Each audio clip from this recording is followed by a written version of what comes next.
भक्तवृन्द हार्दिक नमन हार्दिक प्रणाम। सधैँ जस्तै आज पनि यहाँहरूका समक्षमा यो 16 श्राद्धको पावन अवसरमा श्रीमद् गरुड महापुराणको पावन कथालाई लिएर हामी आज पनि समुपस्थित भइसकेका छौँ। भक्तवृन्द आज हामी चौथो दिवसको कथामा जोड्दैछौँ। यो 16 श्राद्ध, यो पितृपक्ष विशेष गरी समस्त आफ्ना पितृहरूको उद्धारका निम्ति, पितृहरूको तृप्तिका निम्ति पूर्वजहरूलाई सम्झिने र पूर्वजहरूप्रति सम्मान, प्रेम र आदरको भावलाई व्यक्त गर्ने यो पावन समय र यो पावन समयमा आफ्ना आफ्ना पितृहरूको मोक्षको कामना गर्दै यहाँहरूले श्रीमद् गरुड महापुराणको दिव्य कथालाई श्रवण गर्न सक्नुहुनेछ। आउनुहोस् आजको कथालाई पनि प्रारम्भ गर्नुभन्दा पूर्व मङ्गलाचरण गरौँ। तत्पश्चात हामी कथाका प्रसङ्गलाई यहाँहरूका समक्षमा प्रस्तुत गर्नेछौँ। ओम सशङ्ख चक्रम सकिरीटकुण्डलं सपीतवस्त्रं सरसीरुहेक्षणं सहारवक्षः स्थलकौस्तुभश्रियं नमामि विष्णुं शिरसा चतुर्भुजम् अशेषसंसारविहारहीनम् आदित्यगं पूर्णसुखाभिरामम् समस्तसाक्षिं तमसः परस्तान् नारायणं विष्णुमहं भजामि। श्रीविष्णुवाहं प्रणमामि भक्त्या सर्पासनं दुःखहरं खगेश मनोहरं वायुसमानवेगं छन्दोमयं ज्ञानधनं प्रशान्तं विष्णुपत्राय शान्ताय बलबुद्धियुताय च पंक्षीन्द्रायातिवेगाय गरुडाय नमो नमः। श्रीगरुडाय नमो नमः।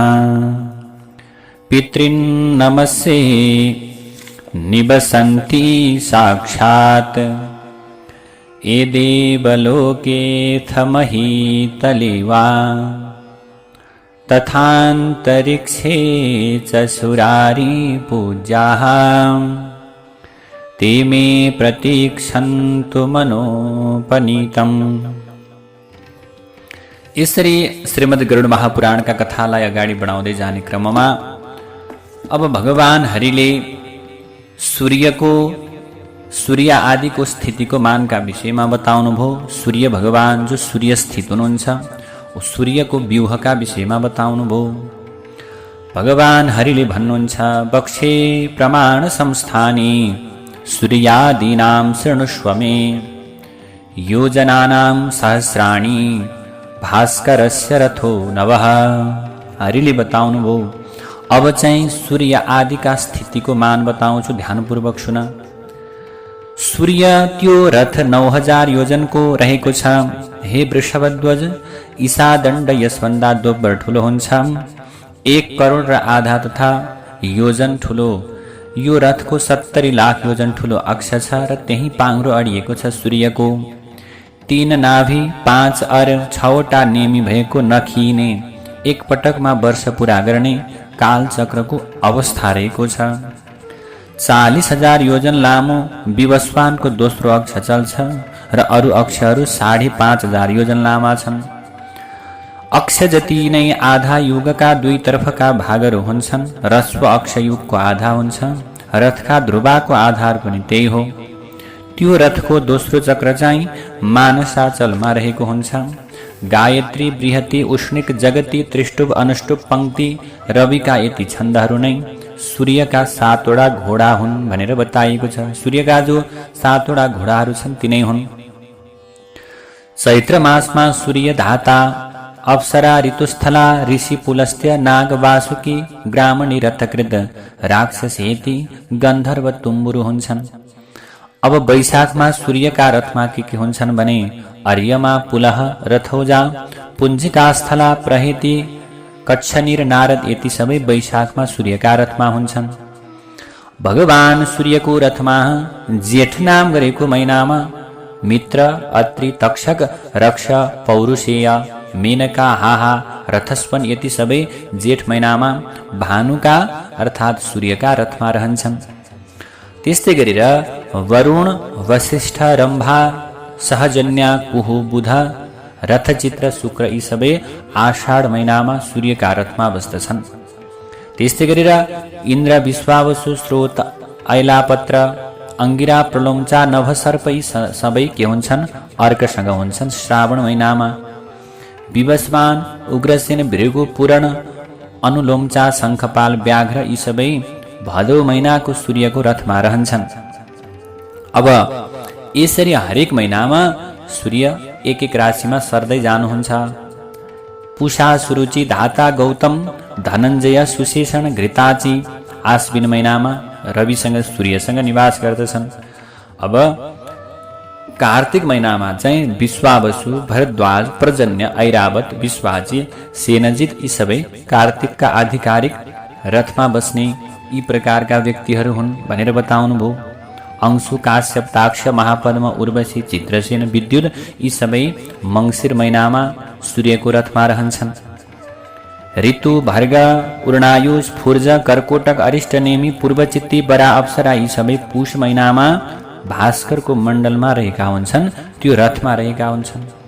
अब त्यस्तै गरेर माघ महिनामा चाहिँ त्वष्टा, जमदग्नि, कम्बल, तिलोत्तमा, ब्रह्मापेत, ऋतजित, धृतराष्ट्र यी सातहरू सात सूर्यको मण्डलमा माघ महिनामा रहन्छन्। विष्णु, अश्वतर, रम्भा, सूर्य, वर्च, सत्यजित, विश्वामित्र, रक्ष फाल्गुन महिनामा, अनि चैत्र महिनामा ब्रह्मा, विष्णु भएका जति पनि यी फाल्गुन महिनामा यिनीहरू के हुनेछन् भने रथमा निवास गर्छन्। चैत्र महिनामा चाहिँ धाता, अप्सरा, ऋषि पुलस्त्य, नाग, वासुकी, ब्राह्मणी, रथकृत र राक्षस हेती र गन्धर्व तुम्बुरु सूर्य भगवानको रथमा निवास गर्दछन्, सँगै भगवानसँग सहचर्य गर्दछन्। अब सूर्यका मण्डलमा ब्रह्मा, विष्णु, तेज भएका मुनिहरू सूर्यलाई प्रार्थना गर्छन् र गन्धर्वहरू अगाडि गाउँदछन् सूर्यका अगाडि। अप्सराहरू सूर्य भगवानका अगाडि नाच्छन्, निशाचरहरू रथका पछाडि लागेर हिँड्छन्, सर्पले त्यो रथलाई बोक्छन्, नदीहरू बग्छन्, यक्षले बागडोर सम्हाल्छन्, बालखिल्यहरू भेला भएर त्यो समस्त भेलालाई घेरेर बस्दछन्। अब चन्द्रमाका रथका 3 चक्र, तिनका घोडाको रङ कुन्द जस्तै दायाँबाट 10वटा छन् र त्यसैमा चाहिँ चन्द्रमा निवास गर्दछन्। वायु र अग्निमिश्रित द्रव्यबाट बनेका रथका पिसङ्क रङका 8वटा घोडाले वायु वेगमा बुधलाई दौडाउँछन्।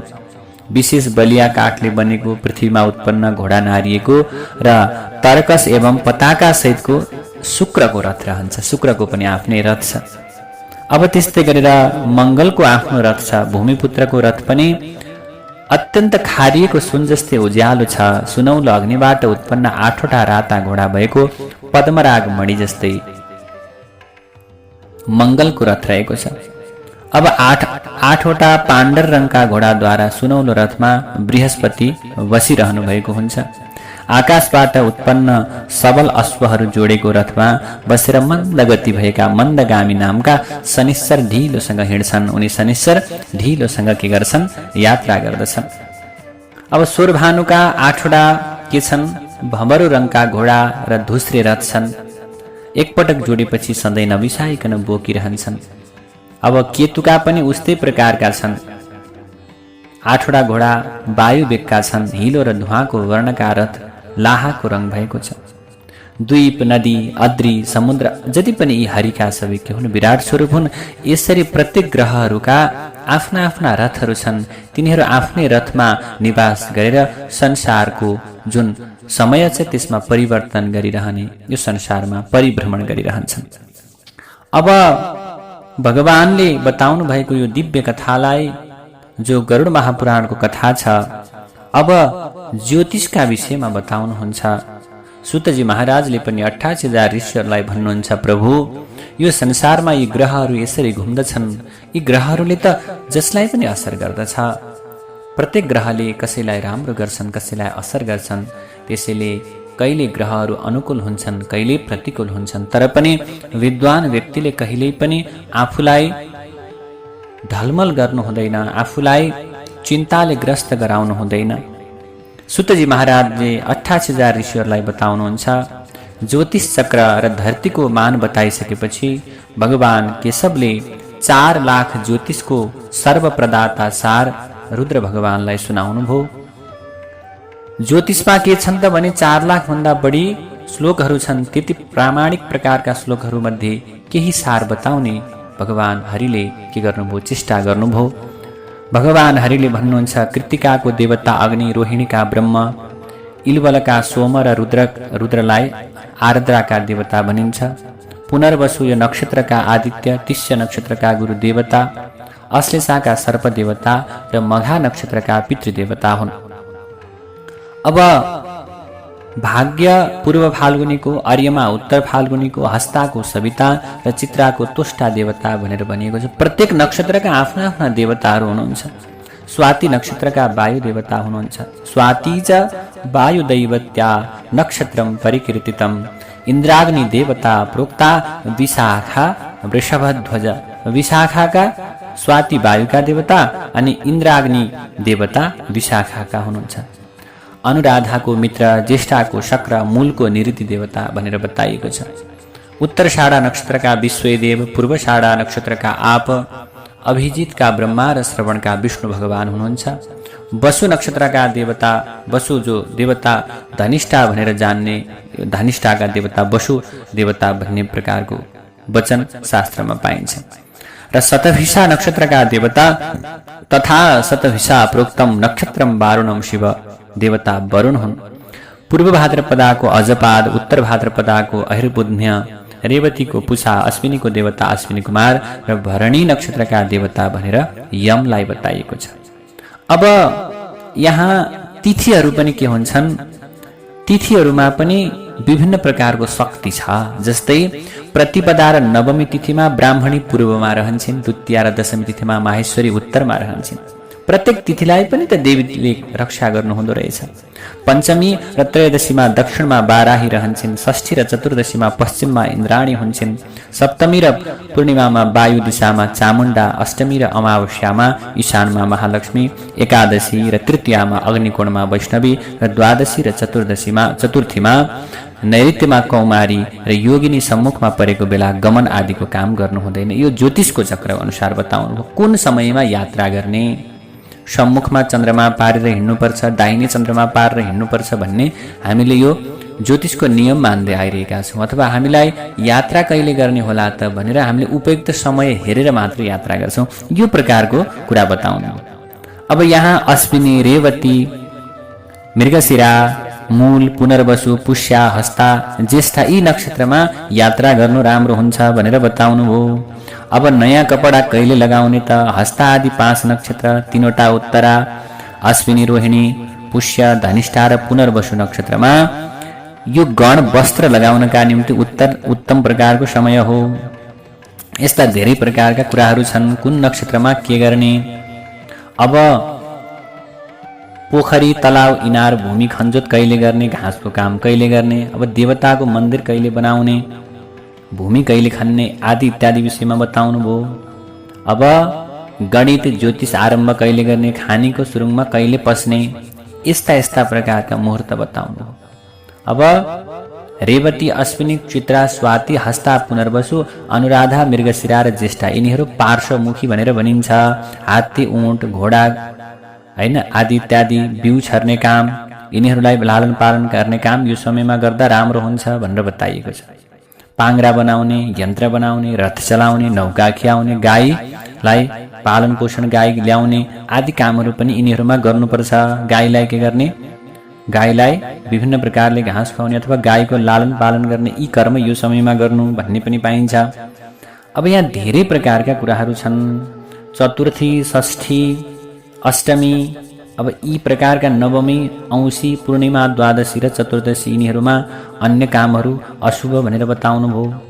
अब यहाँ विभिन्न प्रकारले कुन नक्षत्रमा, कुन तिथिमा र कुन बारमा के गर्ने भनेर बताइयो। पञ्चमीको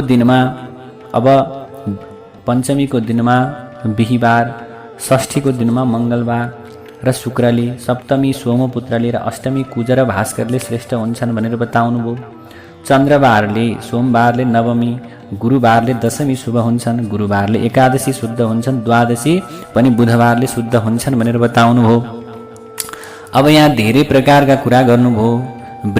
वृश्चिक सिंहमा दशमी र धनु मीनमा चतुर्दशी परेको बेला सबै दग्धा हुनाले मानव आदि जीवले यात्रा गर्नु हुँदैन। यस्ता विभिन्न प्रकारका कुराहरू के गर्नुभयो, कहिले यात्रा गर्ने कहिले नगर्ने आदि आदि प्रकारका कुराहरू यहाँ भगवान हरिले बताउनुभयो। अब यहाँ विशेष गरेर कुन ग्रह कति समय चल्दछ भनेर बताउनुभयो। कुन समय कति समय चल्दछ? सूर्यका 6 वर्षमध्ये सोममा 15, अंगारकमा 8 र बुधमा 17 वर्षको हुन्छ भनेर दशा वर्षको विषयमा बताउनुभयो। शनिश्चरमा 10, गुरुमा 19, राहुमा 12 र भार्गवमा 21 वर्ष बताउनुभयो। रविको दशाले के गर्छ? सूर्यको दशाले उद्वेग गराउने, राजा नाश गर्ने जस्तो दुःखदायी हुन्छ। सोमको दशा फेरि चन्द्रमाको दशा विभूति सुख र मिष्टान्नदायक हुन्छ। मंगलको दशा राज्य आदिको विनाश गर्ने हुन्छ। बुधको दशा राज्य दिने कोष वृद्धि गराउने हुन्छ। शनिको दशा कस्तो हुन्छ, गुरुको दशा कस्तो हुन्छ, शुक्रको दशा कस्तो हुन्छ आदि आदि प्रकारले के गर्नुभयो त भने बताउनुभयो। अब कहिल्यै पनि दाहिनेतिर मृग, सर्प, बाँदर, बिरालो, कुकुर, सुँगुर, चरा, न्याउरी, मुसो आदि भएमा यात्रा शुभ हुन्छ भनेर बताउनुभयो। अब कन्या, शव, शङ्ख, धन लिएको बाँस, बाँसुरी, स्त्री भरिएको गाग्रो देखिनु शुभ हो भनेर बताउनु। भरिएको गाग्रो देखाउनु पनि अब कतै कतै यात्राको क्रममा हामीले भरि गाग्रो देख्यौँ भने हामीले शुभ हो भनेर हामी यात्रा गर्छौँ। अब शुभ प्रकारको कुरा देखियो भने यात्रामा पनि शुभ नै हुन्छ। विप्रकन्या, सबो, रुद्र, शङ्ख, भेरी, वसुन्धराः, वेणु, स्त्री, पूर्ण कुम्भानां यात्रायाम दर्शनम शुभम, यसरी बताउनु। अब जहिले पनि ब्राह्मणगण कन्या, शङ्ख, बाँस, बाँसुरी, महिला भरिएको गाग्रो देख्नु शुभ हो। यिनीहरूलाई देख्नु त अत्यन्तै शुभ हो भनेर बताउनु हो। अब कहिले पनि स्याल, ऊँट, खरायो आदि बायाँतिर देखिए भने त्यो पनि यात्रा शुभ रहन्छ भनेर बुझ्नु। कपास, औषधि, तेल, भुङ्ग्रो, सर्प, कपाल खोलेको व्यक्ति यस्ता प्रकारका व्यक्ति देखिनु अशुभ भनेर मानिएको छ। अब यसरी के गर्नुभयो त विभिन्न प्रकारले बताउनुभयो। अब हामीलाई जो हिक्का आउँछ त्यो हिक्काको लक्षण शुभ र अशुभका विषयमा पनि बताउनुभयो। अब चन्द्रमाका शुद्धिका विषयमा बताउनुभयो। अब चन्द्रमाको विषयमा बताउनुभयो। विभिन्न प्रकारले के गर्नुभयो त चन्द्रमा कहाँ रहँदा के हुन्छ यो विषयमा बताउनुभयो।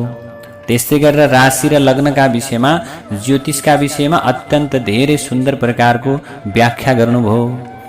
अब व्यक्ति कस्तो प्रकारको व्यक्ति कस्तो प्रकारको पद प्राप्त गर्न सक्छ त्यो पनि गरुड महापुराणमा बताउनुभयो। नर नारीको लक्षणका विषयमा, पसिना नआउने, कमलको भित्री जस्तो कोमल हत्केला पैताला भएको, औँलाहरू मिलेको, सुन्दर जोर्नी र कछुवा झैँ उक्सेका गोडा हुनु भनेको त्यो राजाको लक्षण हो। त्यो अत्यन्त के हुन्छ? सुन्दर हुन्छ भनिएको छ। अब खुट्टाका औँला हेरेर, अनुहार हेरेर, टाउको हेरेर, शिर हेरेर पनि के गर्न सकिन्छ? व्यक्ति सुखी हो कि दुखी हो भनेर पत्ता लगाउन सकिन्छ भनेर बताउनुभयो। अब शरीरमा रहने रौँहरू कसरी उम्रिएका छन् त्यो हेरेर पनि के गर्न सकिन्छ? पत्ता लगाउन सकिन्छ। कसको कस्तो उदर पेट छ त्यो अनुसार पनि के गर्न सकिन्छ? व्यक्तिको आयुलाई पत्ता लगाउन सकिन्छ भनेर यसरी बताउनुभयो। जसको निधारमा त्रिशूलको चिन्ह छ त्यो मान्छे धन र पुत्रले सम्पन्न भएर 100 वर्ष बाँच्छ भनेर बताइदिनु भयो। यस्तै गरेर जो व्यक्ति चोरी र माझी औँलाका बीचमा जसको आयु रेखा हुन्छ त्यो रेखा टुङ्गामा पुगेको मानिस चाहिँ 100 वर्ष बाँच्छ यस्ता प्रकारले बताउनु भयो। अब कान्छी औँलाका फेदबाट निस्केको आयु रेखा नछुटिकन गएको छ आयु रेखा भने त्यो व्यक्ति पनि 100 वर्ष बाँच्छ यसरी बताउनु। जसका हत्केलामा आयु रेखा स्पष्ट देखिन्छ उसले 100 वर्ष बाँचेर भोग गर्दछ। यसरी कसको आयु कति वर्ष छ यो बताउनु भयो। जसको घुम्रे कपाल मुखको वरिपरि अथवा भनौँ जसको घुम्रे कपाल छ अथवा नाभिस्थान दाहिनेतिर घुमेको छ भने त्यो कुल बढाउने स्त्री हुन्छन्। स्त्रीका विषयमा पनि बताउनुभयो। जसको सुनौलो अनुहार छ, कमल जस्तै राता हात हुन्छन् भने त्यस्ता नारीहरू पतिव्रता हुन्छन् भनेर बताउनुभयो। अब पूर्णचन्द्र जस्तो मुख, बाल सूर्यको जस्तो कान्ति भएकी त्यस्ता प्रकारका स्त्रीहरू सधैँ के हुन्छन्? लक्षणले युक्त हुन्छन्, लक्ष्मीको प्राप्ति गर्छन् भनेर बताउनुभयो। अब यस्ता धेरै धेरै प्रकारका कुरा के गर्नुभयो त? बताउनुभयो। अब स्त्रीहरू कस्ता हुनुपर्छ, पतिले पत्नीलाई र पत्नीले पतिलाई कसरी सहयोग गर्नुपर्छ, यस्ता विषयमा पनि विभिन्न प्रकारले बताउनुभयो।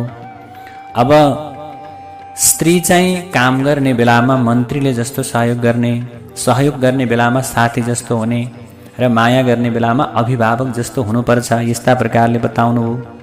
अब शरीरको बनोट अनुसार व्यक्तिको कति आयु हुन्छ, कस्तो प्रकारको समय हुन्छ भनेर के गर्नुभयो त? बताउनुभयो। अब मानिसको अब यहाँ हजुर हामीले के बुझ्नुपर्छ भने गरुड महापुराणमा सामुद्रिक शास्त्रका विषयमा बताउनुभयो, शुभ लक्षणका विषयमा बताउनुभयो। अब व्यक्तिहरूको शारीरिक बनोट, शरीरका अङ्गहरू कस्ता प्रकारका छन् त्यही अनुसार व्यक्तिको जीवन निर्धारण हुन्छ भनेर यो सामुद्रिक शास्त्रमा बताइएको छ। अब जसको शङ्ख जस्तो गला हुन्छ भने ऊ राजा हुन्छ भनेर बताइएको छ। अब अश्वत्थको पात जस्तो सुगन्धित शरीर छ भने त्यस्ता व्यक्तिहरू के हुन्छन्? श्रेष्ठ हुन्छन्, यसरी बताउनु। भरिलो सुन्दर प्रकारको शरीर छ भने अब यो यसबाट हामीले के बुझ्नु पर्यो भने सामुद्रिक शास्त्रमा चाहिँ व्यक्तिका अङ्गहरू, व्यक्तिको शरीर कस्तो छ सो अनुसार के हुन्छ भने व्यक्तिहरूको जीवन निर्धारण हुन्छ, उनीहरूले प्राप्त गर्ने पदवी, मान सम्मान आदि सामुद्रिक शास्त्र जस्तो विशेष प्रकारले के गर्नुभयो त भने व्याख्या गर्नुभयो। दाँत कस्ता हुनुपर्छ, दाँतका विषयमा बताउनुभयो। नङ कस्ता हुनुपर्छ, व्यक्तिको छाती कस्तो हुन्छ, घाँटी कस्तो हुन्छ, कान, आँखा आदि इत्यादि प्रकारका यी जति पनि लक्षणहरू छन्, यी लक्षणहरूले अब यो सामुद्रिक शास्त्रका विशेष विशेष प्रकारका के गर्नुभयो? व्याख्या गर्नुभयो। जो व्यक्तिमा दयाको भाव हुन्छ, जो सुन्दर प्रकारले बोल्दछन् भने त्यस्ता व्यक्तिहरू सधैँ भगवानका स्वरूप हुन् भन्ने बुझ्नुपर्छ। कोइलीको जस्तै मिठो बोल्ने व्यक्तिहरू, अरूलाई सधैँ सम्मान गर्ने, अरूको सेवा गर्ने त्यस्ता व्यक्तिहरू त साक्षात् राजाकै स्वरूप हुन् भनेर यसरी यहाँ बताउनु भएको छ। अब आयु रेखाका विषयमा पनि बताउनु भयो। रेखा कस्तो हुनुपर्छ? कान्छी औँलाको फेदबाट निस्केर माझी औँलाको तर्जनीसम्म गएको छ भने 100 वर्ष आयु दिने, त्यो रेखा जति छोटो छ आयु रेखा उति नै आयु छोटिन्छ आदि इत्यादि प्रकारले के गर्नुभयो त भने सोही अनुसारको कुरा बताउनु भयो। त्यसपछि व्यक्तिहरू, अब भाग्यमानी व्यक्तिहरूलाई कसरी चिन्न सकिन्छ यो विषयमा बताउनु भयो। र भगवान हरिले अब कुनै प्रकारको सङ्कट आयो भने कसरी मुक्ति हुने, भगवानको उपासना गरेर विभिन्न प्रकारका कवचहरू लगाएर कसरी भगवानको उपासना गरेर आफू सुरक्षित रहने भन्ने विषयमा श्रीमद् गरुड महापुराणमा भगवान हरिले बताउनु भयो। सालग्रामको सधैँ पूजा गर्नु, जो सालग्रामको सङ्गममा पूजा गर्दछन्, सालग्राम, द्वारका, नैमिषारण्य, पुष्कर, गया, वाराणसी, प्रयाग, कुरुक्षेत्र, गङ्गा, नर्मदा, सरस्वती, पुरुषोत्तम, महाकाल यी सबै तीर्थ हुन्। यिनीहरूले के गर्छन् त भने सर्व पाप हराण्येव भुक्ति मुक्ति प्रदानी भई यी तीर्थहरूले के गर्छन् त भने भुक्ति र मुक्तिको प्रदान गर्दछन्। अब भगवान हरिले अब रत्नहरू कसरी चिन्ने, यो संसारमा रत्नहरू पनि छन्, मणिहरू पनि छन्, ती रत्नहरू कसरी चिन्ने भनेर यसरी बताउनु। अब रत्नको परीक्षणका विषयमा सुतजी महाराजले 88,000 ऋषिहरूलाई बताउँदै जानुभएको छ। रत्नहरूलाई, मणिहरूलाई कसरी चिन्ने भनेर परीक्षाम वच्मि रत्नानाम बलो नामासुरो भवत। अब रत्नहरूको परीक्षणका विषयमा बताउँछु, सुरु गर्नु। उहिले बल नाम भएको एउटा असुर थियो, उसले इन्द्र आदि नाम गरेका जति पनि देवताहरू हुनुहुन्थ्यो अजयले के गरेको थियो, उसले जितेको थियो। अब उसले सबै देवतालाई जितिसके पछाडि वर माग्ने बेलामा के भयो त भने देवताहरूले छल गरेर उसलाई के भयो त, उसले देवताहरूलाई छलले देवताको यज्ञमा पशुता हुने प्रकारको वरदान माग्यो। त्यो अत्यन्त बलवान जो राक्षस थियो आफू पशु बन्यो र यज्ञमा मारियो। पशु झैँ स्तम्भमा पस्यो। बलले लोक र देवताको हितका लागि आफ्नो वाक्यलाई नियन्त्रित गरेको थियो। उसको शुभ कर्मले आत्मा शुद्धिका लागि शरीरका सबै अवयवहरू रत्न बीज बनेका थिए। रत्न यसरी त्यो राक्षसले देवताहरूकोबाट मृत्यु भएको हुनाले त्यो मुक्ति प्राप्तिका निम्ति उसका शरीरमा जति पनि अवयव छन् ती अवयवहरू रत्न बीज बनेका थिए। देवता, यक्ष, सिद्ध अनि पवनजीवीहरूले यो रत्न बीजलाई ग्रहण गरेपछि त्यो सुन्दर अनि महान बन्यो।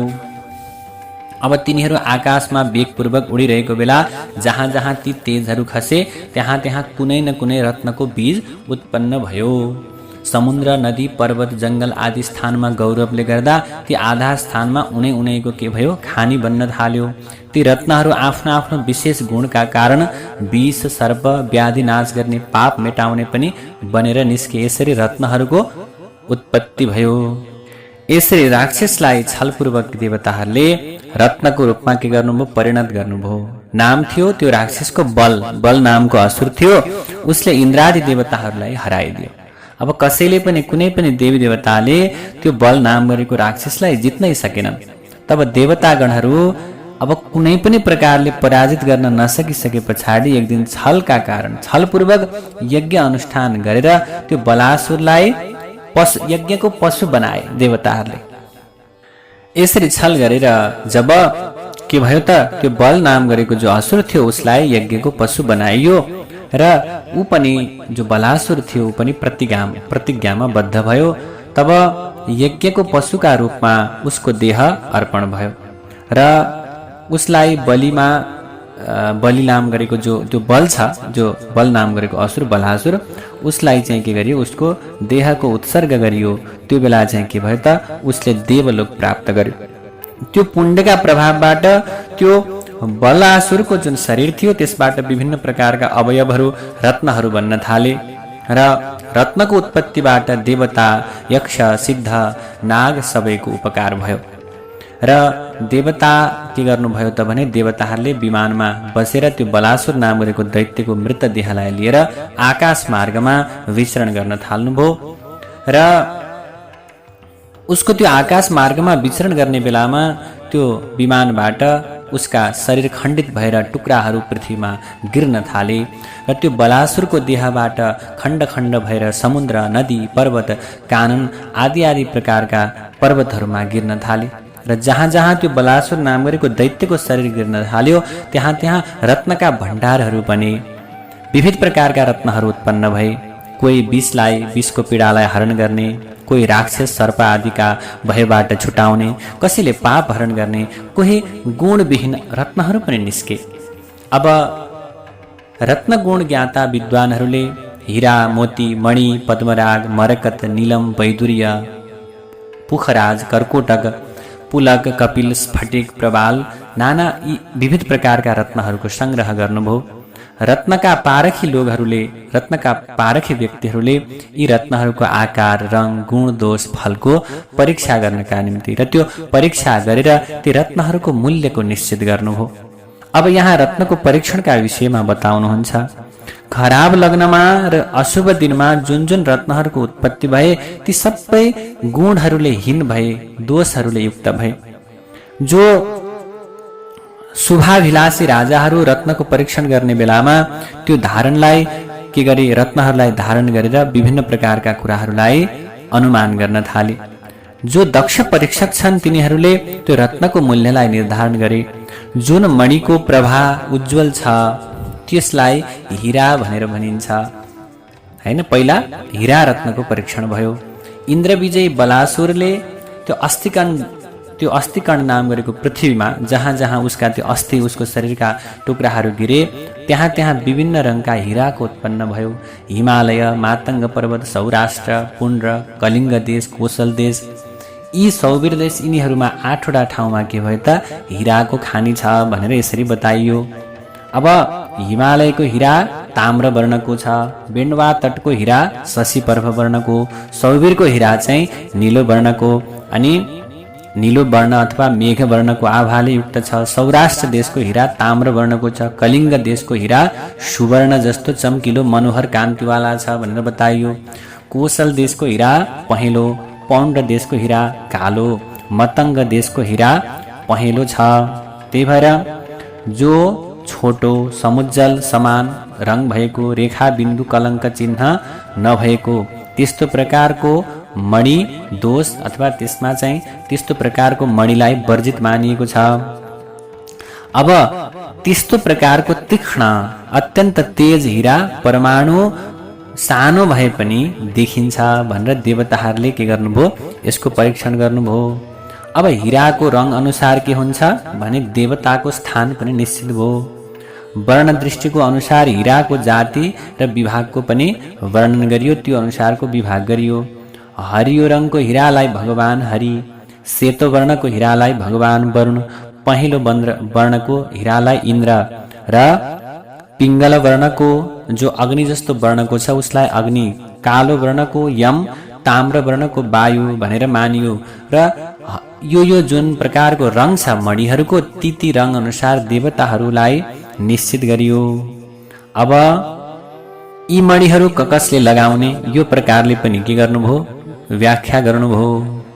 अब सम्पूर्ण प्रकारको इच्छालाई प्राप्त गर्ने इच्छा छ भने जुनसुकै वर्णको हीरा लगाए तापनि त्यो प्रकारको वस्तुलाई प्राप्त गर्न सकिन्छ।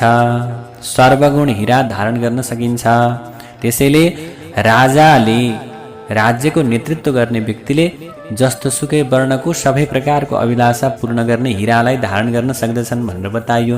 किनभने त्यो हीराले, ती रत्नहरूले के गर्छन् त भने व्यक्तिको शरीरमा ऊर्जाको सञ्चरण गर्दछन्, व्यक्तिको शरीरमा ऊर्जा बढाउँदछन्। त्यो ऊर्जा बढाउने बेलामा गलत व्यक्तिमा ऊर्जा बढ्यो भने उसले खराब कर्म गर्न सक्छ। त्यसैले नेतृत्व गर्ने व्यक्ति असल व्यक्तिलाई मात्र सम्पूर्ण प्रकारको वर्णको हीरा लगाउने अधिकार छ भनेर बताउनु भयो। अब हीरा पनि दोषले युक्त भएका हीरा हुन्छन्, जो फुटेका छन्, अग्निद्वारा दग्ध भएको हीरा छ, मलिनो रङको छ, बिन्दुको चिन्ह छ भने त्यस्तो प्रकारको हीरा धारण गरियो भने श्री नष्ट भएर जान्छ। जो हीरामा रातो वर्णको चित्र छ भने उसलाई धारणा गरिसके पछाडि के हुन्छ भने जीवनमा विभिन्न प्रकारका बाधाहरू आउँछन् भनेर बताइयो। त्यसैले मणिलाई, रत्नलाई धारण गर्नुभन्दा पूर्व सबैभन्दा पहिले के गर्नुपर्छ त भने राम्रोसँग आफ्नो कुण्डलीलाई ज्योतिषी गुरुहरूसँग देखाएर मात्रै यी विभिन्न प्रकारका रत्नहरूको धारणा गर्नुपर्छ।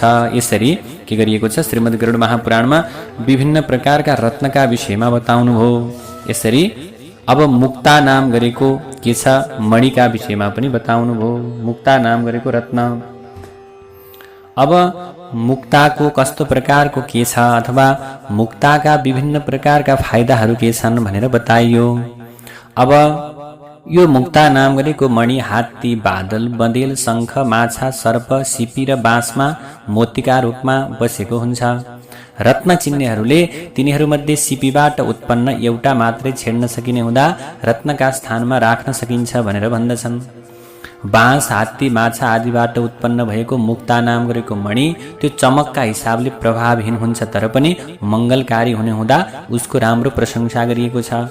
मुक्ता नाम गरेका मणिका पनि 8 किसिममध्ये रत्न चिन्नेले शङ्खबाट र हात्तीका मस्तकबाट उत्पन्नलाई निकृष्ट भनेर बताएका छन्।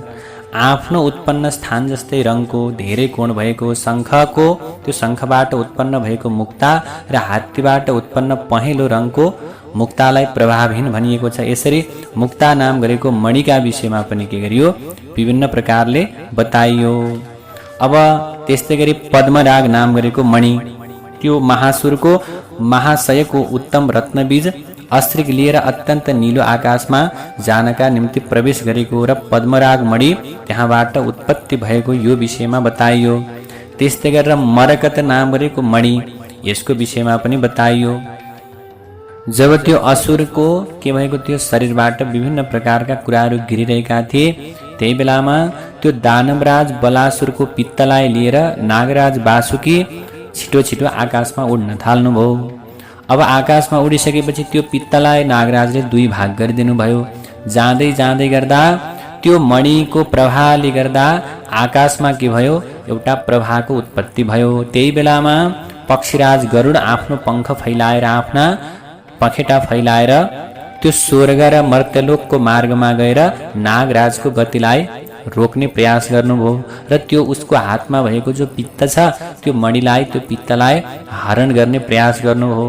तब के भयो त भने जब त्यो नागराज वासुकीले त्यो जो मणि थियो त्यसलाई त्यो पित्तलाई त्यो बलासुरको पित्तलाई लिएर दौडिरहनु भएको थियो, त्यही बेलामा अब पक्षीराजको आक्रमणबाट उहाँले के गर्नुभयो तत्काल त्यसलाई त्यही त्यागिदिनु भयो। त्यागिदिइसके पछाडि त्यो एउटा पर्वतमा गएर गिर्यो र जहाँ गएर गिर्यो त्यो समुद्रमा देवीको पासमा पुग्यो। त्यहाँबाट सागरबाट के भयो मरकत नाम गरेको जो मणि छ त्यसको उत्पत्ति भयो। त्यसैले जब नागराज वासुकीले त्यो पित्तलाई त्याग गर्नुभयो त्यो पित्तको केही भाग पक्षीराज गरुडले पनि के गर्नुभयो ग्रहण गर्नुभयो। त्यसैले त्यो ग्रहण गरेको प्रभावले गर्दा पक्षीराज मूर्छित भएर भुइँमा लड्नुभयो। अब के भयो त भने त्यो मणिको प्रभावले त्यो पित्तको प्रभावले पक्षीराज गरुड पनि मूर्छित हुनु पर्यो। यसपछि त्यहाँबाट मरकत नाम गरेको मणिको उत्पत्ति भयो। त्यस पछाडि के भयो त भने इन्द्रली नील नाम गरेको मणिको पनि त्यहाँबाट उत्पत्ति भयो। त्यसपछि बलासुरको शरीरबाट वैदुर्य नाम गरेको मणि जहाँ जहाँ गिर्यो वैदुर्य नाम गरेको मणि, त्यस्तै गरेर पुष्पराग नाम गरेको मणि अनि कर्केतन नाम गरेको मणि, त्यस्तै गरेर मणिहरूको उत्पत्ति हुने सिलसिलामा भीष्मक नाम गरेको मणि, त्यस्तै गरी पुलक नाम गरेको रत्न पनि त्यहाँबाट उत्पत्ति भयो। त्यस्तै गरेर इन्द्रगोपमणि अनि विद्रुममणि, रुद्राक्षमणि, त्यस्तै गरेर अब विभिन्न प्रकारका मणिहरूको के भयो त्यहाँबाट उत्पत्ति भयो। अब यो मणिहरूको उत्पत्ति, मणिहरूको महत्व र मणिहरूलाई धारण गर्नाले के प्रकारको कुराको प्राप्ति हुन्छ भन्ने विषयमा सुतजी महाराजले 28,000 ऋषिहरूलाई यो संसारमा कहाँ कहाँ कस्ता प्रकारका मणिहरू पाइन्छन्, कहाँ कहाँ कस्ता प्रकारका रत्नहरू प्राप्ति हुन्छन् त्यो विषयमा बताउनु भयो। यसरी मणिहरूका विषयमा बताइसकेपछि अब सुतजी महाराजले 28,000 सौनकादि ऋषिहरूलाई विशेष गरेर विभिन्न प्रकारका तीर्थहरूको महात्म्यका विषयमा बताउनु भयो। सर्वतीर्थानि वक्ष्यामि गंगा तीर्थोत्तमोत्तमा सर्वत्र सुलभा गंगा त्रिषु स्थानेषु दुर्लभा। यसरी विभिन्न प्रकारका तीर्थहरूको महात्म्यको विषयमा बताउनु भयो। सबै तीर्थको महात्म्यको विषयमा बताउने बेलामा धरतीमा जति पनि तीर्थहरू छन् तिनीहरूमा सबैभन्दा प्रधान भनेको गंगा नाम गरेकी नदी हुन्। यी के छन् सुलभ छन्। हरिद्वार प्रयाग र गंगा सागर पनि संसारमा दुर्लभ छन्। प्रयाग परम तीर्थ हो। जो व्यक्तिहरूको प्रयाग नाम गरेको तीर्थमा मृत्यु हुन्छ उनीहरूले मुक्ति लाभ प्राप्त गर्न सक्दछन्। जसले प्रयाग नाम गरेको तीर्थमा स्नान गरेर पितृहरूका निम्ति पिण्डदान गर्दछन् भने ती व्यक्तिहरू समस्त प्रकारका पापहरूबाट के हुन्छन् मुक्ति प्राप्त गर्न सक्दछन्। अर्को तीर्थको नाम वाराणसी। वाराणसी नाम गरेको तीर्थ पनि अत्यन्त परम पावन छ। त्यहाँ भगवान केशव र महेश्वर सधैँ निवास गर्नुहुन्छ। अब कुरुक्षेत्र नाम गरेको तीर्थको पनि के छ अत्यन्त उच्च महत्व छ। त्यहाँ दान आदि गर्नाले यो लोकमा भुक्ति र अर्को लोकमा मुक्तिको प्राप्त गर्न सकिन्छ। अनि अर्को चाहिँ छ प्रभास तीर्थ। प्रभासम परमम तीर्थम सोमनाथो हि तत्र च। प्रभास तीर्थ पनि अत्यन्त परम तीर्थ हो। त्यहाँ सोमनाथ निवास गर्नुहुन्छ। अझै अर्को अझ पुण्य तीर्थ छ द्वारका। त्यो द्वारका भनेको त महान पुण्य स्थल हो जसको दर्शन गर्दा मात्रै पनि विविध प्रकारका लौकिक भोगहरूलाई प्राप्त गर्न सकिन्छ र अन्तिममा मुक्तिको प्राप्त गर्न सकिन्छ। सरस्वती अत्यन्त महापुण्य तीर्थ छन् जहाँ सरस्वतीमा स्नान गरिसकेपछि समस्त प्रकारका विद्याहरूलाई प्राप्त गर्न सकिन्छ। त्यस्तै गरेर अर्को तीर्थ केदारनाथ। केदार पनि सर्व पाप नाशक तीर्थ हुन्। अब यस्ता प्रकारका अनेक तीर्थहरूका विषयमा बताउनु भयो। बदरिकाश्रममा के छ नारायण भगवान बस्नुहुन्छ त्यो पनि महातीर्थ हो। बदरिकाश्रममा गएर दर्शन गर्नाले समस्त प्रकारका मुक्तिहरू प्राप्ति हुन्छन्। यस्ता विभिन्न प्रकारका महातीर्थहरू बताउनु भयो। श्वेतद्वीप, मायापुरी, नैमिष, पुष्कर क्षेत्र, रामगिरी, विनायक तीर्थ, गोमती, कामतीर्थ, उज्जैनी अनेक प्रकारका तीर्थको महात्म्यका विषयमा बताउनु भयो। यी विभिन्न प्रकारका महातीर्थहरूमा सूर्य, शिव, गणपति, देवी र हरि सधैँ रहनुहुन्छ। सूर्य शिवो गणो देवी हरिर्यत्र च तिष्ठति भनेर बताउनु हो। त्यसैले विभिन्न प्रकारका तीर्थहरूमा देवताहरू सधैँ निवास गर्नुहुन्छ। यी जो तीर्थहरू छन्, यी तीर्थहरूमा नुहाउनाले, दान गर्नाले, जप गर्नाले, पूजा गर्नाले, श्राद्ध गर्नाले र पिण्डदान गर्नाले के हुन्छ? अक्षय फलको प्राप्ति हुन्छ। अझै अर्को सबैभन्दा महत्त्वपूर्ण तीर्थ छ शालग्राम तीर्थ। शालग्रामं सर्वदं स्यात् तीर्थं पशुपतेः परम भनेर बताइयो। शालग्राम तीर्थ र पाशुपत तीर्थ अत्यन्त फलदायक तीर्थ हुन्। शालग्राम तीर्थ भनेको कृष्णागण्डकी नदी र पाशुपत तीर्थ भनेको पशुपतिनाथ।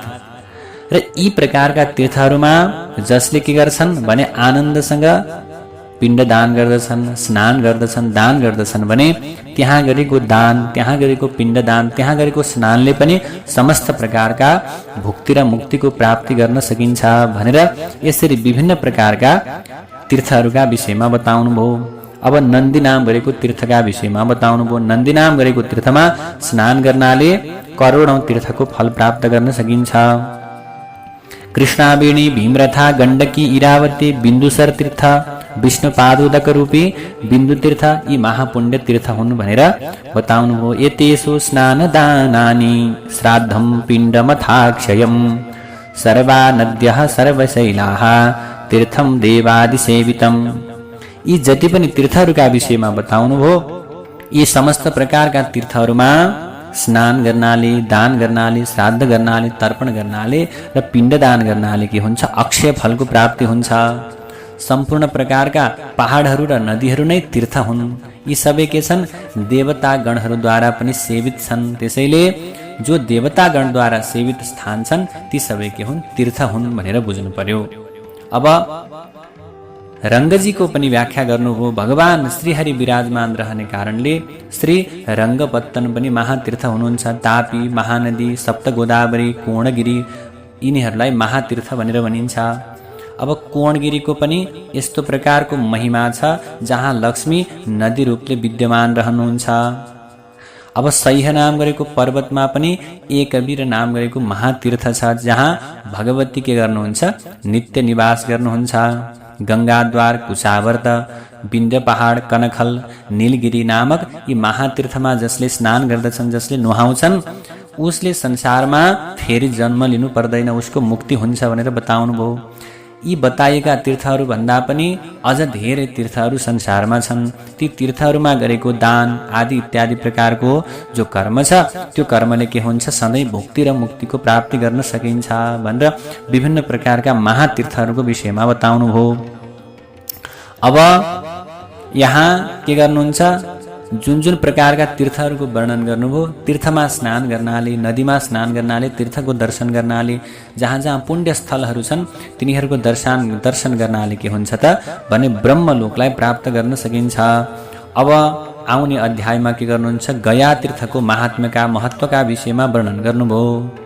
अब सबैभन्दा पहिले गया तीर्थको व्याख्या गर्नुभयो। सारात् सारतरं व्यास गया माहात्म्यमुत्तमं प्रवक्ष्यामि समासेन भुक्ति मुक्ति प्रदम शृणु। अब हे व्यासजी, ब्रह्माजीले व्यासलाई बताउनु भएको छ सबै तीर्थको सार गया तीर्थको महात्म्य बताउनु भयो। त्यो गया तीर्थको महात्म्य भनेको भुक्ति र मुक्ति प्रदान गर्नेवाला छ। पूर्वकालमा एकपटक पूर्वकालमा के भयो त भने एउटा गयासुर नाम गरेको महाबली पराक्रमी एउटा दैत्य थियो। त्यो दैत्य तपस्या गरेर के गर्यो? उसले सबै देवतालाई प्रसन्न गराउने उद्देश्यका साथमा तपस्या गर्न थाल्यो। उसको त्यो तपस्याका प्रभावबाट समस्त जीव, समस्त जगत के भए? सन्तप्त हुन थाले। अब देवताहरूलाई पनि के हुन थाल्यो? त्यो तपको प्रभावले असर गर्न थाल्यो। तब त्यो दैत्यलाई विनाश गर्नुपर्छ गयासुरलाई भनेर सबै डराएर भगवान हरिको समक्षमा जानु हो र भगवान हरिलाई गएर त्यो गयासुर नाम गरेको जो दैत्य छ त्यसका समस्त प्रसङ्गका विषयमा व्याख्या गर्नुभयो। त्यो सुनेर भगवान हरिले भन्नुभयो यो असुरले त पछि के हुन्छ? शिवत्वको प्राप्ति गर्छ भनेर भनिदिनु भयो। तब देवतागणहरूले भने ठिक छ, यो मरिसकेपछि त यो असुरले शिवत्व प्राप्त गर्ला, तर यो अहिले यो वर्तमान समयमा रह्यो भने यसले त के गर्छ, सृष्टि नै ध्वस्त गर्दछ।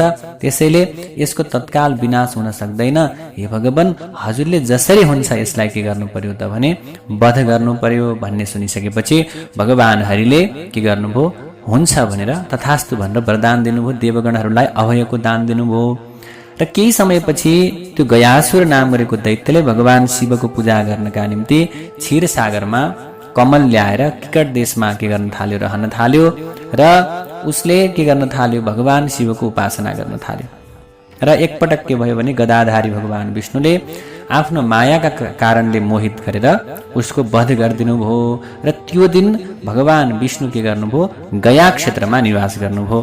र जो गया कहाँ जहाँ के हुन्छ त भने अनगिन्ती जीवहरूलाई मुक्ति प्रदान गर्ने शक्ति छ। त्यो गयासुरको महान शरीर शिव रूपको भयो। अनि ऊ चाहिँ के भयो त भने संसारबाट मुक्ति भयो। अब त्यसपछि भगवान विष्णुले त्यो दिन भन्नुभयो कि यो क्षेत्रमा म एक दिन निवास गरेको छु, म आनन्दसँग यहाँ निवास गरेर यो दैत्यको वध गरेको छु। त्यसैले यो ठाउँ सधैँ पुण्य क्षेत्र हुनेछ भनेर के गर्नुभयो, वरदान दिनुभयो। जसले यो गया नाम गरेको पुण्य क्षेत्रमा यज्ञ श्राद्ध पिण्डदान स्नान गर्दछन् तिनीहरू सधैँ स्वर्गलोक प्राप्त गर्छन्, ब्रह्मलोक प्राप्त गर्छन् भनेर भगवान विष्णुले आशीर्वाद दिनुभयो। जसले आएर के गर्छन् भने यो गया क्षेत्रमा आएर राम्रो काम गर्छन् भने तिनीहरू नरक जानु पर्दैन। जसले आफ्ना पिताजीहरूका निम्ति के गर्छन्, यहाँ यज्ञ गर्दछन् भने त्यो के हुन्छ त भने यज्ञका प्रभावले समस्त प्रकारका भुक्ति र मुक्तिलाई प्राप्त गर्न सक्दछन् भनेर भगवान विष्णुले आशीर्वाद दिनुभयो। त्यस्तै गरेर सुतजी महाराजले गया क्षेत्रमा भगवान ब्रह्माजीले आएर यज्ञ गर्नुभएको र गया क्षेत्रको महात्म्यका विषयमा पनि बताउनुभयो। र अर्को अध्यायमा गइसके पछाडि अब के छ त भने गयाको महात्म्यका विषयमा अझ धेरै वर्णन गर्नुभएको छ। र यो गया नाम गरेको तीर्थमा जसले सन्ध्या गर्दछन् भने उनीहरूले समस्त देवी देवताको पूजा गरेको फल प्राप्त गर्दछन्। जसले मध्याह्न कालमा सावित्रीको दर्शन गर्दछन् भने उनीहरूले के गर्छन्, सावित्रीको दर्शन गर्नका निम्ति गयामा आउँछन् भने तिनीहरूले सम्पूर्ण प्रकारको यज्ञको फल प्राप्त गर्छन् भनेर गयाको विशेष प्रकारको महात्म्यका विषयमा सुतजी महाराजले 88,000 स्वर्णकाद ऋषिहरूलाई बताउनुभयो। यसरी धेरै प्रकारले के गर्नुभएको छ, गयाको महात्म्यका विषयमा बताउनु भएको छ। गयामा किन पिण्डदान गर्ने, गयामा गएर किन श्राद्ध गर्ने, गयामा किन स्नान गर्ने, यस्ता अनेकन प्रकारका विषयहरूमा के गर्नुभयो, भगवान हरिले भगवान रुद्रलाई बताउनुभयो। र सोही कथा 88,000 स्वर्णकाद ऋषिहरूलाई सुतजी महाराजले नैमिषारण्य नाम गरेको परम र पावन क्षेत्रमा बताउनुभयो। गया तीर्थका विषयमा अनेकन प्रकारका कुरा बताउँदै जाँदा अब के छ, किकट नाम गरेको ठाउँमा गया भनेको पुण्य तीर्थ हो। जो गयाको नाम लिँदा मात्रै पनि संसारमा व्यक्तिहरूले मुक्ति प्राप्त गर्न सक्दछन्। गया क्षेत्र 5 कोषको छ र गयाशिर 1 कोषको छ। त्यहाँ पिण्डदान गरेपछि पितृहरूले परम गति प्राप्त गर्दछन्। गयाको यात्रा मात्रै गर्दा पनि पितृ ऋणबाट मुक्ति पाइन्छ। गयामा पितृको रूपमा देवदेव जनार्दन भगवान रहनु भएको छ। 3वटा ऋणबाट ती पुण्डरीकाक्षलाई देखेपछि मुक्त भइन्छ। अब गया तीर्थमा रथमार्ग, रुद्रपद, कालेश्वर, केदार आदिको दर्शन गरेपछि पितृको ऋणबाट मुक्त भइन्छ। पितामह देवको दर्शन गरेपछि सबै पापबाट मुक्त भइन्छ। र बिहानै उठेर जुन मानिसले सावधानीसँग गायत्रीको दर्शन र सन्ध्या गर्छ भने उसले के गर्छ भने समस्त प्रकारका तीर्थहरूको दर्शन गरेको फल प्राप्त गर्दछ। मध्याह्नमा सावित्रीको दर्शन गरेर यज्ञको फल प्राप्त गर्दछ। पर्वतमा रहेको ईश्वरको दर्शन गरेर पितृऋणबाट मुक्त हुन्छ। यसरी विभिन्न प्रकारले बताउनु भयो। प्रभासमा रहेको प्रभासेश्वरको दर्शन गरेर व्यक्तिले परम गति प्राप्त गर्न सक्दछ। ब्रह्मेश्वरको दर्शन गर्नाले ब्रह्म हत्या आदि दोषहरूबाट मुक्त हुन्छ। फल्गु तीर्थको दर्शन गर्नाले पितृऋणबाट छुट्दछ। पृथ्वीमा जे जति तीर्थ समुद्र छन् ती सबै दिनदिनै एकपटक फल्गु तीर्थमा स्नान गर्नका निम्ति जान्छन्। त्यसैले पृथ्वीमा सबैभन्दा ठुलो तीर्थ गया, गयामा पनि गयाशिर र फल्गु तीर्थ चाहिँ त्यहाँका देवताहरूको पनि मुख हो भनेर यसरी बताउनु भयो। यसरी गयामा रहेका विभिन्न तीर्थहरूका विषयमा आनन्दसँग बताउँदै जानुभयो। अब पितृको तृप्तिका लागि काकजङ्घामा श्राद्ध गरिन्छ भने त्यो श्राद्ध पितृहरूलाई प्राप्त हुन्छ र पितृहरू तृप्त हुन्छन् भनेर बताइयो। गया शीर्षको दक्षिण र महानदीका पश्चिममा एउटा चम्पक वन छ र त्यही नै पाण्डुशिला पनि छ। त्यहाँ तृतीया तिथिमा श्राद्ध गर्नुपर्छ। त्यही निश्चिरा महार्त कौशिकीमा श्राद्ध गर्दा अक्षय फलको प्राप्ति हुन्छ।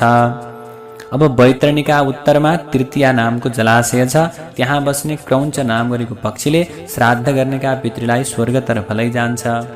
क्रौञ्च पादभन्दा उत्तरमा निश्चिरा नाम गरेको जलाशय छ। एकपटक गयाको यात्रा र एकैपटक पिण्डदान गरेपछि संसारमा दुर्लभ भनेको केही पनि छैन, यसरी बताउनु भयो। अब मकर सङ्क्रान्ति र चन्द्र सूर्य ग्रहण लागेको बेलामा गयामा पिण्डदान गर्न पाउनु भनेको त अत्यन्तै भाग्यको कुरा हो। यसरी गयाको महात्म्यका विषयमा यहाँ धेरै प्रकारले व्याख्या गर्नुभयो। यसरी गया तीर्थमा स्नान गरेको फलका विषयमा गयामा गएर पिण्डदान गर्दछ भने त्यो व्यक्तिले आफ्ना समस्त पितृहरूको मुक्ति गर्दछ। गयामा गएर पिण्डदान गर्नुको महत्त्व के छ यो विषयमा पनि के गर्नुभयो त सुतजी महाराजले 88,000 सौनकादि ऋषिहरूलाई बताउनुभयो। अब मनमन्त्रका विषयमा व्याख्या गर्नुहुन्छ। भगवान हरिले रुद्रलाई बताउनु भएको छ। 14 मनुहरूमा तिनका पुत्र सुक आदिको कुरा बताउनु भयो। पहिलो मनु स्वयम्भू भए र तिनका पुत्र आग्नेन्द्र हुन्। मरिचि, अत्रि, अंगिरा, पुलस्त्य, पुलह, कर्तु, वशिष्ठ यी महान तेजस्वीहरू नै प्रसिद्ध के हुन्, सप्त ऋषिहरू हुन्। त्यस्तै गरेर जय, अमित, शुक्र, याम नामका 12वटा देवगण थिए र 4वटा सोमपाईहरू थिए। यसरी विभिन्न प्रकारका मनमन्त्रका विषयमा बताउनु भयो र यी मनमन्त्रका विषयमा अनेक प्रकारले विभिन्न पात्रहरूको के गर्नुभयो व्याख्यान गर्नुभयो। अब श्रीमद् गरुड महापुराणमा सबैभन्दा शक्तिशाली भएको पितृहरूको स्तोत्रका विषयमा बताउनु भएको छ। यो पितृहरूको स्तोत्रको पाठ गर्नाले मात्रै पनि भुक्ति र मुक्ति प्राप्त गर्न सकिन्छ। सुतजी महाराजले 88,000 ऋषिहरूलाई बताउनु भयो। ब्रह्म आदि र हरिलाई पनि अथवा हर भनेको भगवान शङ्करलाई पनि हरिले मनमन्त्रको कुरा बताइसकेपछि मार्कण्डेय नाम गरेका ऋषिले क्रौञ्चुकीलाई पितृका विषयमा भनेको कथाका विषयमा सुनाउनु भयो। एकपटक के भएछ भने मार्कण्ड नाम गरेका ऋषिले भन्नुभयो, धेरै पहिला रुचि नाम गरेका प्रजापति माया मोह र अहंकार मुक्त भएर थोरै सुत्ने थोरै खाने गरेर के गर्थे धरतीमा विचरण गर्दथे। अग्नि र घरको आश्रय छोडेका एक छाक मात्र खाने आश्रयहीन ती एकान्तवासी मुनिलाई देखेर उनका पितृहरूले भनेछन्, एक दिन उनका पितृहरूले भन्दछन् ती रुचि नाम गरेका प्रजापतिलाई, हे बाबु वत्सकस्मात् त्वया पुण्यो नकृतो दार संग्रह। बाबु तिमीले किन विवाहको पुण्य कर्म नगरिकन बसेको, तिमीले किन विवाह नगरेको? विवाह नगरेसम्म सन्तानको उत्पादन नगरेसम्म त स्वर्गको मोक्ष पाउन बाधा छ बाबु। त्यसैले गृहस्थले सबै देवता पितृ ऋषि र प्रार्थीहरूलाई अतिथिहरूलाई पूजा गरेर मात्रै उत्तम लोक प्राप्त गर्दछ। स्वाहा उच्चारण गर्दा देवता अनि स्वधा उच्चारण गर्दा पितृ र अन्नदान गर्दा सबै अतिथिहरू सन्तुष्ट रहन्छन्। त्यसैले तिमीले त गृहस्थ कर्म गर्नुपर्छ बाबु भनेर रुचि प्रजापतिलाई रुचि प्रजापतिका पितृहरूले सम्झाउनुहुन्छ। त्यसै कारण तिमीले देवताको र हाम्रा ऋणको बन्धनमा छौ बाबु तिमी, अनि यी ऋणलाई मुक्त गर्नका निम्ति तिमीले के गर्नुपर्छ, सन्तान उत्पादन गर्नै पर्छ बाबु। त्यसैले सन्तान उत्पादन नगरिकन अनि देवता र पितृलाई तर्पण नगरिकन मुण्डन नगरिकन कसरी तिमी स्वर्ग जान सक्छौ? त्यसैले गृहस्थ जीवनमा प्रवेश गर भनेर के गर्नुभयो भने पितृहरूले भन्नुभयो। भनिसके पछाडि हे पुत्र तिमीलाई यो अन्यायले तिमीलाई दुःख हुन्छ, मरेपछि तिमी नरकमा जान्छौ र अनेक प्रकारका जन्ममा दुःख पाउँछौ।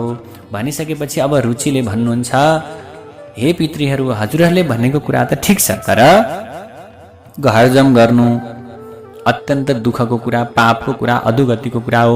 यो गृहस्थ धर्ममा लाग्नु राम्रो होइन। यस्तै विचार गरेर मैले पनि के गरिन भने विवाह गरिन। एकछिनको चिन्तनले आफूलाई संशयबाट मुक्त गर्ने उपाय पाइन्छ, तर यो संसारमा गृहस्थ धर्ममा प्रवेश गरियो भने कहिल्यै पनि मुक्ति पाइँदैन। त्यसैले यो संसारमा डुबेपछि विवाह गरेपछि सन्तान उत्पादन गरेपछि यो संसारमा अनेकौं कर्मरूपी हिलो लाग्छ र तत्त्वज्ञान र इन्द्रियको नियन्त्रणले त्यसलाई पखालिन्छ भनेर विद्वानहरूले भनेका छन्। त्यसैले तत्त्वज्ञानको प्राप्तिका निम्ति मैले विवाह गरिन, म गृहस्थ धर्ममा प्रवेश गरिन भनेर रुचि प्रजापतिले भन्नुभयो। भनिसके पछाडि अब पितृहरूले फेरि रुचिलाई भन्नुभयो, बाबु तिमीले जितेन्द्रिय भएर आत्मालाई पखाल्नुपर्छ भनेको ठिक हो, तर तिमीले लिएको मार्ग चाहिँ उत्तम होइन। तिमीले भनेको कुरा ठिक छ, आत्मालाई शुद्ध गर्नुपर्छ, यो संसारमा गृहस्थ आश्रम प्रवेश गरेपछि हिलो लाग्छ, तिमीले भनेको ठिक छ, तर तिमीले भनेको कुरा ठिक हो, जितेन्द्रिय पनि रहनुपर्छ, तर गृहस्थ धर्ममा प्रवेश गर्नु हुँदैन भन्ने तिम्रो कुरा चाहिँ गलत छ। त्यसैले तिमीले के गर्नुपर्छ भने तिमीले अब गृहस्थ धर्ममा प्रवेश गर्नुपर्छ। अशुभ कुरा मेटाउँदै निष्काम भावले गरिएका पञ्चयज्ञ तप दान आदिले शुभ र अशुभ कर्मद्वारा कर्म गर्ने मानिसले आफूलाई बन्धनमा पारेको हुँदैन बाबु। त्यस्ता कर्मले पहिलेको बन्धनबाट भय प्राप्त गर्दछ। त्यसैले हे छोरा, मानिस आफूले गरेको पहिलेको सुख दुःख पाउने पुण्य अपुण्यको कर्म भोगद्वारा दिनदिनै क्षय हुँदै जान्छ। त्यसैले के गर्नुपर्छ भने यसरी आत्मालाई पखालेर ज्ञानी मान्छे बन्धनबाट जोगिन सक्छ। त्यसैले आफ्नो विवेकले रक्षा गरेपछि पाप रूपी हिलो लाग्दैन बाबु। त्यसैले तिमी ढुक्क भौ, पितृहरूले भन्नुभयो। त्यो भनिसकेपछि फेरि रुचिले भन्नुहुन्छ, हे पितृहरू, वेदमा कर्म मार्गले अविद्या प्राप्ति बताइयो, अनि किन मलाई हजुरहरू फेरि कर्म मार्गमै लाग्नका निम्ति प्रेरित गर्दै हुनुहुन्छ? मलाई फेरि किन कर्म गर, यो संसारमा विवाह गर, गृहस्थ आश्रम प्रवेश गर भनेर मलाई किन भन्दै हुनुहुन्छ? भनेपछि अब फेरि पितृहरूले रुचि प्रजापतिलाई सम्झाउनुहुन्छ, बाबु तिमी कर्मले गरिएका जति सबै अविद्या छन् भन्छौ त्यो असत्य होइन, तर विद्या प्राप्तिमा पनि निसन्देह कर्म नै हुन्छ। निर्दिष्ट कर्मलाई जुन सज्जनद्वारा निषेध गरिँदैन त्यो मुक्तिकै लागि हो र त्यसको अन्यथा गरिए अधोगति लगाउँछ। अब के छ त भने तिमी आफूलाई चोखो हुन्छु भन्ने भावलाई श्रेयस्कर मान्छौ, तर अनिर्दिष्ट कर्मद्वारा उत्पन्न पापले तिमी आफैलाई जलाउँछौ। बाबु तिमी के भन्छौ? म चोखो हुन्छु भनेर संसारबाट भाग्न चाहन्छौ, तर त्यही संसार रूपी डढेलोले तिमीलाई खराब बनायो भने के गर्छौ? त्यसैले मानिसका लागि अविद्या विष जस्तै उपकारक हुन्छ, उचित उपयोग गर्दा पनि बन्धनबाट मुक्त नै हुन्छ। भन्नाले घरमा गृहस्थमा लागेर विवाह गरेर पनि जो सांसारिक बन्धनमा परेन भने बाबु त्यो त मुक्ति भइहाल्छ। त्यसैले हेर बाबु, तिमीले के गर त भने विधिपूर्वक तस्माद् वत्स कुरुष्वत्वम् विधिवद् दार संग्रहम। हे बाबु, त्यसैले तिमी के गर भने संसारमा रहेर पनि बन्धनबाट मुक्त हुन सकिन्छ। त्यसैले तिमीले विधिपूर्वक पत्नी ग्रहण गर। लोकको उचित व्यवहार नगर्नाले तिमी आजन्म असफल रहन्छौ बाबु। लोकमा चलेको कर्म पनि त गर्नु पर्यो। तिमीले हाम्रो मुक्तिका निम्ति, आफ्नो पनि मुक्तिका निम्ति सन्तान प्राप्त गर्नै पर्छ, विवाह गर्नै पर्छ बाबु। अब पितृहरूले यसो भनिसके पछाडि अब रुचि नाम गरेका प्रजापतिले भन्दछन्, हे प्रभु, वृद्धोहम साम्प्रतम कोमे पितरः सम्प्रदास्यति। हे पितृहरू, म त अब बुढो भएँ, अब कसले मलाई कन्या दिन्छ र? त्यसैले मैले के छ, अब कन्या प्राप्त गर्न सक्दिनँ, म त वृद्ध भइसकेँ। त्यसैले मसँग धन सम्पत्ति पनि छैन। म धन सम्पत्ति नभएको व्यक्तिले फेरि विवाह गर्नु, गृहस्थमा लाग्नु त अत्यन्त दुःखको कुरा हो, म यो गर्दिनँ। भनिसकेपछि पितृहरूले भन्नुभयो, हे बाबु, हाम्रो कुरा मानेनौ भने पक्कै भविष्यमा के हुनेछ, हाम्रो पनि पतन हुन्छ, तिम्रो पनि अधोगति हुन्छ। अस्माकं पतनम वत्स, हाम्रो पनि पतन हुन्छ, तिम्रो पनि अधोगति हुन्छ।